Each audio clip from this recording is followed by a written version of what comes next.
Olá, galerinha do nono ano. Aqui quem fala é a professora Maiara.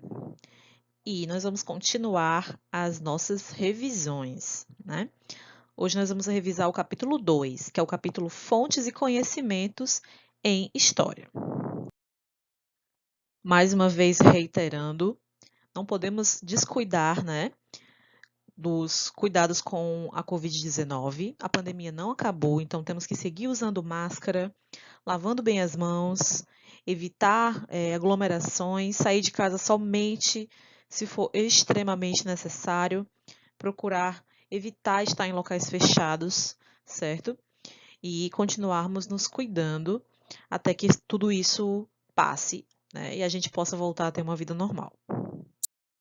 Bom, esse capítulo fala sobre principalmente as fontes históricas, certo? E o que são as fontes históricas? É tudo aquilo que é usado pelos historiadores para construir o conhecimento histórico. Afinal, quando você pega um livro de história e você lê ali vários dados, vários fatos, aquilo ali não foi tirado da cabeça do historiador, ele não inventou, certo? Ele construiu aquele conhecimento com base nas fontes históricas, certo? O trabalho do historiador ele é semelhante ao de um detetive, né? Afinal, ele faz um trabalho de investigação. Ao investigar um caso, o detetive ele usa os vestígios, né, deixados pelos envolvidos, como, por exemplo, um fio de cabelo, um brinco, uma lata vazia. O historiador ele age da mesma forma. Ele utiliza os vestígios ou as pistas disponíveis para construir um conhecimento sobre a história. Esses vestígios, no caso do trabalho do historiador, são as chamadas fontes históricas, certo? Então, esses vestígios, eles podem ser de diversos tipos, mas os principais que nós costumamos estudar são esses quatro, né? São as fontes escritas, visuais, orais ou da cultura material, certo? Nós vamos ver cada um desses tipos, o que cada um significa. Bom, eu coloquei aqui alguns exemplos, né? As fontes escritas, o próprio nome já está dizendo. São aquelas fontes que são compostas por documentos que possuem textos escritos, né? As fontes escritas, elas podem ser um jornal da época, um diário que alguma pessoa escreveu, ou como eu coloquei aqui no exemplo, né, um documento, uma certidão de nascimento, podem ser diversas coisas, certo? As fontes escritas elas são consideradas as fontes mais tradicionais, né? Antigamente, os historiadores mais tradicionais eles costumavam usar somente as fontes escritas, ou pelo menos, né, as fontes escritas eram as mais utilizadas. Hoje em dia, não. Hoje em dia, as outras fontes históricas também são tão ou né, até mais utilizadas do que as fontes escritas. Né? Outro exemplo que eu coloquei aqui são as fontes visuais, certo? Aqui nessa imagem é uma pintura rupestre, né, datada de mais de 5.000 anos antes de Cristo. E através aqui dessas pinturas, os historiadores eles conseguem descrever como viviam os povos, né, que pintaram, que fizeram essa pintura. Certo? Então, as fontes visuais elas podem ser fotos, elas podem ser pinturas, elas podem ser vídeos, né? Então, aquilo que não é escrito, né, e que eu preciso utilizar a minha visão para entender os elementos que estão contidos ali, são as chamadas fontes visuais. Além das fontes escritas e visuais, nós também temos as fontes orais. Tudo aquilo que está relacionado à oralidade, está relacionado à fala, né? Está relacionado àquilo que nós falamos. Muitos povos, por exemplo, alguns povos mais antigos, eles não desenvolveram a escrita. Né? Então, tudo que nós temos de conhecimento histórico sobre eles é oral, ou seja, uma coisa que foi passando de geração em geração, histórias foram sendo contadas de geração em geração, até que se chegasse, né, a escrever um conhecimento histórico. Então, as fontes históricas elas podem ser entrevistas, né? Elas podem ser até mesmo músicas, cantigas, tudo aquilo que eu falo ou que eu escuto é uma fonte oral. Uma curiosidade é que muito do conhecimento que nós temos, por exemplo, na Bíblia, né, que é o livro mais lido, conhecido, famoso do mundo, vem de fontes orais.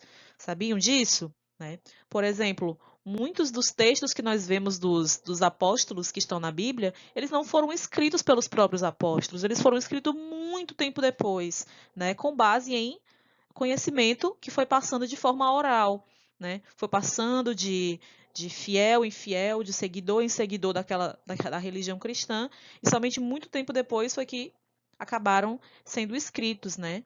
Então, a fonte oral, ela também é bastante usada e ela é bastante importante.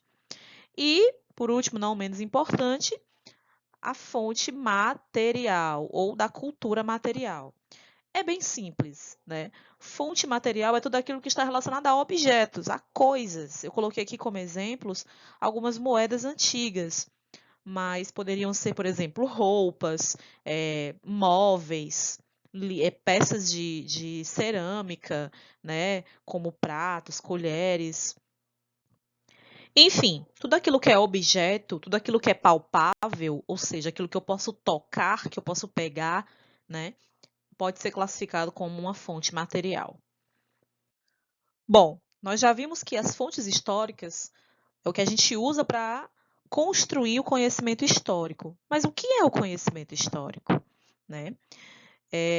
A palavra história, ela vem do grego antigo e ela significa procura, pesquisa, né? Então, desde a Grécia Antiga, já se tinha essa noção de que o historiador ele é alguém que pesquisa, né?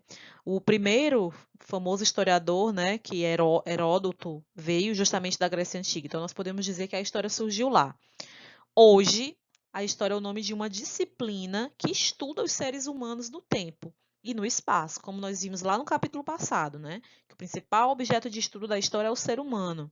Nós vimos também que nós estudamos os seres humanos no tempo e no espaço, né? Eu falei para vocês que a história não é apenas o estudo do passado, mas é também o estudo do presente. Tudo aquilo que está acontecendo hoje é fato histórico. Então a história está sempre se renovando, sempre criando novos conteúdos, né? E a palavra historiador, ela passou a significar o profissional formado em uma universidade, cujo trabalho dele é pesquisar e escrever sobre o passado e o presente, e as relações entre um e outro. Então, o historiador, ele é aquele que constrói o conhecimento histórico, certo? Mas como isso é feito? Como é que funciona exatamente o trabalho do historiador? Geralmente, quando um historiador ele vai fazer uma pesquisa, ele costuma seguir 4 passos principais. O passo 1, né? Primeiramente, ele vai escolher o assunto que ele quer conhecer, né? Geralmente ele delimita o tempo, ou seja, ele vai estudar uma época, né? E, por exemplo, um exemplo que eu coloquei aqui, ele quer conhecer como viviam as jovens em cidades brasileiras nos anos 1980. O dia a dia, o estudo, a diversão, o namoro e etc. Pronto. Escolhido o tema, agora eu vou pensar quais são as fontes que eu vou usar para pesquisar esse tema. Então, o historiador ele vai reunir essas fontes. Por exemplo, textos, revistas, jornais, fotografias, objetos, entrevistas com senhoras que naquele tempo eram adolescentes, né? Então, observem que só aqui nesse exemplo eu citei fontes históricas, né? Textos, que são fontes escritas, eu citei fotografias, que são fontes visuais, eu citei objetos, que são fontes da cultura material, e eu citei entrevista, que são fontes orais. Né? Então, observem aí a variedade de tipos de fontes que o historiador pode usar em uma única pesquisa. O passo 3, aí ele vai para a prática, né? Ele vai ler, ele vai ouvir, ele vai ver, ele vai estudar e organizar esse material, verificar se as fontes são confiáveis. E, por último, ele vai construir a interpretação dele sobre como viviam esses adolescentes nos anos 80, certo? Após tudo isso, o conhecimento, né, que o historiador gerou, ele é uma verdade absoluta? Não, ele não é, certo? Como eu já falei para vocês em outras aulas, a história ela não é uma ciência exata, certo? Ela é uma ciência humana. Então, o conhecimento histórico ele não pode ser considerado uma verdade absoluta, certo? Ele constrói uma interpretação, uma versão da história que Futuramente, um outro historiador pode realizar um outro estudo, descobrir coisas novas e ver que, na verdade, não era bem daquele jeito que o outro historiador pensava. Afinal, nós historiadores somos seres humanos e cada ser humano tem uma maneira diferente de ver e de interpretar as coisas, certo? Dois historiadores podem fazer uma pesquisa idêntica usando as mesmas fontes e, no final das contas, o conhecimento histórico produzido por eles dois serem completamente diferentes, porque eles são pessoas diferentes, certo? Então, o trabalho do historiador é produzir, né, uma interpretação histórica. É óbvio que o historiador ele precisa ser o mais fiel possível às fontes às quais ele usou, mas isso não quer dizer que ali também não vá ter uma ponta de interpretação da vivência, né, dele como um ser humano. Bom, gente, assim como praticamente todas as áreas da ciência, a história também não trabalha sozinha, né? Para construir um conhecimento histórico sobre determinado povo, sobre determinado fato, muitas vezes o historiador ele precisa de outras áreas, ele precisa do auxílio do conhecimento de outras áreas. Isso não é uma exclusividade da história, né? A maioria das outras áreas também estão sempre interligadas, né? Eu citei aqui como exemplo duas áreas principais que são as mais utilizadas pelos historiadores, que é a geografia, né? Os historiadores eles utilizam muito a geografia nas suas pesquisas, principalmente quando se diz respeito à pesquisa histórica, a pesquisas políticas. Por exemplo, se eu for pesquisar as condições sociais que viviam os brasileiros ao final do século XIX, tem alguns dados que quem vai me fornecer é a geografia. Por exemplo, a geografia vai me fornecer a quantidade de pessoas que viviam, como é que eram os índices de violência daquele local, como é que eram as condições de saneamento básico daquele local, enfim, vários dados, né, principalmente quando você se refere à política, né, à economia também, vem muito da geografia. Né? E os arqueólogos, né? Os arqueólogos, eles são essenciais para o trabalho do historiador, principalmente quando se trata de história antiga, né? Porque os arqueólogos eles estudam os povos por meio dos vestígios materiais, né? Então eles têm um trabalho mais prático, né? De pegar esses materiais e examiná-los, né? E fazer experimentos para descobrir que idade tem aqueles objetos, né? Enfim, o pedaço de um machado de pedra escavado por um arqueólogo e examinado em laboratório pode nos contar sobre a idade daquela pedra e o modo de vida que o povo que utilizou aquele machado, né? Vasos, potes, jarros para beber água estão entre os achados mais comuns nas escavações arqueológicas, porém são poucos os encontrados inteiros. Assim, incorporando os saberes acumulados por outros estudiosos, o historiador vai aumentando seu conhecimento sobre os seres humanos e sua trajetória ao longo do tempo. Eu citei só esses dois exemplos, mas não são só, né? Só esses dois, né? A gente pode citar também a própria paleontologia, a antropologia, né? Ou mesmo outras áreas do conhecimento também podem ser utilizadas pelo historiador para auxiliar no seu trabalho. Isso é bem comum. E por fim, para a gente finalizar, quem faz a história? Né? Quando nós estudamos a história na escola, nós costumamos estudar muitos personagens famosos, muitos reis, políticos, revolucionários, né? Pessoas que de alguma maneira transformaram a época em que viviam, né? Porém, a história ela não é feita apenas por esses grandes personagens. Claro que eles são bastante importantes, mas eles não são os únicos que podem ser classificados como sujeitos da história. Todos nós somos sujeitos da história, certo?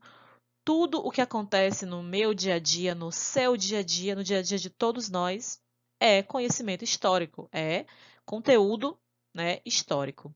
Então a história ela não é feita apenas pelos grandes personagens, mas por todos nós. Isto é, por pessoas como eu, você, a sua professora, a diretora, o prefeito e etc. Né? Grupos como o dos artesãos, os idosos, os soldados, os ricos, as mulheres, as crianças, as instituições sociais como a Igreja, a Câmara dos Deputados, o Exército e etc. Assim, nós podemos dizer que você, eu, sua professora, seus parentes, os artistas, os políticos, a Igreja, o Exército, todos nós, portanto, somos sujeitos da história. Então, se alguém perguntar para você quem são os principais sujeitos da história, quem faz a história, então você vai dizer todos nós, né? Todos nós, tanto enquanto pessoas como enquanto instituições também. Lembrando que aqui eu citei os exemplos tanto de pessoas como de instituições, certo? Igreja, Câmara dos Deputados, Exército. Então, tanto as pessoas como as instituições também são sujeitos da história, também fazem a história. Bom, pessoal, por hoje é só. Espero que vocês tenham conseguido compreender.